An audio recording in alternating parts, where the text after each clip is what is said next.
Hello friends, मेरा नाम doctor Saurabh Sutar है। मैं Shivansh Suman's hospital cosmetic skin clinic Nikol Ahmedabad में गायनेकोलॉजिस्ट हूँ। हमारे अगले वीडियो में हमने यूरिन प्रेगनेंसी टेस्ट कब करना चाहिए उसके बारे में बात की थी। अब इस वीडियो में हमें यूरिन प्रेगनेंसी टेस्ट कैसे करना चाहिए और उसका रिज़ल्ट कैसे इंटरप्रेट करना चाहिए उसके बारे में बात करने वाले हैं। तो जैसे कि अगले वीडियो में मैंने बताया था कि 1 महीना और 10 दिन होने के बाद हमें यूरिन प्रेगनेंसी टेस्ट कंफर्म करना होता है। यूरिन प्रेगनेंसी टेस्ट कंफर्म करने के लिए सबसे पहले हमें यूरिन प्रेगनेंसी कार्ड जो ब्रेक कार्ड आता है वो हमें बाई करना होता है। उसमें हमें क्या ध्यान रखना चाहिए? उसमें हमें वो ध्यान रखना चाहिए कि जहाँ से भी हम वहाँ परचेज़ कर रहे हैं वहाँ उसका प्रॉपर स्टोरेज हुआ है कि नहीं, क्योंकि यूरिन प्रेगनेंसी टेस्ट कार्ड जो होता है उसको 2 to 30 डिग्री सेल्सियस पे हमें स्टोर करना होता है। तो उसका प्रॉपर स्टोरेज हुआ है कि नहीं वो ध्यान रखना ज़रूरी है, नहीं तो हमें वो अप्रोप्रिएट रिजल्ट नहीं देता है। तो ब्रेक कार्ड टेस्ट बाई करने के बाद हमें मॉर्निंग का यूरिन सैंपल लेना है, क्योंकि मॉर्निंग के यूरिन सैंपल में कंपेयर टू इवनिंग और आफ्टरनून एचसीजी का जो क्वांटिटी होता है वो ज़्यादातर रहता है। तो हमें मॉर्निंग में बिना पानी पिए यूरिन का सैंपल लेना होता है। हमें यूरिन का सैंपल एक स्टेराइल कंटेनर में लेना होता है।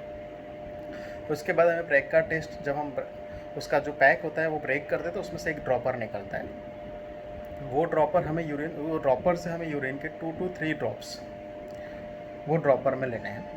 उसके बाद ये आप टेस्ट किट दे सकते हो।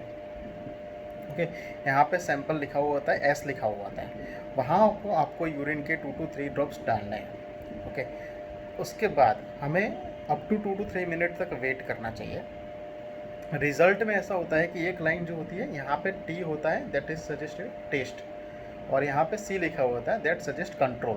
ओके, यूरिन के ड्रॉप बनने के बाद अगर जो टी लिखा हुआ है वहाँ पे आपको रेड लाइन आती है और उसके बाद फिर सी में भी आपको रेड लाइन आती है, तो उसका मतलब ये है कि आपका प्रेगनेंसी टेस्ट पॉजिटिव है। यूरिन का सैंपल 2 to 3 ड्रॉप्स डालने के बाद अगर पहला जो टेस्ट लिखा हुआ है उसमें रेड लाइन नहीं आती और सिर्फ सी लिखा हुआ है जहाँ पे कंट्रोल, वहाँ पे रेड लाइन दिख रही है, तो उसका मतलब है आपका प्रेगनेंसी टेस्ट नेगेटिव है। 2 to 3 ड्रॉप्स डालने के बाद अगर टी जहाँ पे लिखा हुआ है वहाँ पे भी आपको रेड लाइन नहीं दिख रही है, सी जहाँ पे लिखा हुआ है वहाँ पे भी आपको रेड लाइन नहीं दिख रही है, तो उसका मीनिंग है कि आपका जो टेस्ट जो है वो इनवैलिड है। आपको दूसरा ब्रेक का टेस्ट बाई करना है और फिर से आपको टेस्ट को रिपीट करना चाहिए। ओके, अगर आपको 2 लाइन आती है सी और टी दोनों में तो आपका प्रेगनेंसी टेस्ट पॉजिटिव है।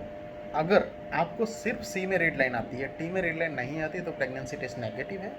और अगर आपको दोनों में सी और टी में दोनों में भी एक भी रेड लाइन नहीं दिख रही है तो आपका रिजल्ट इनवैलिड है, आपको फिर से रिजल्ट परफॉर्म करना है। हमने अगले बात की हुई है कि प्रेगनेंसी टेस्ट पॉजिटिव आने के बाद हमें गायनेकोलॉजिस्ट डॉक्टर को कंसल्ट करना चाहिए, और तब गायनेकोलॉजिस्ट डॉक्टर क्या करते हैं वो हमने हमारे अगले वीडियो में बता दिया है। Thank you.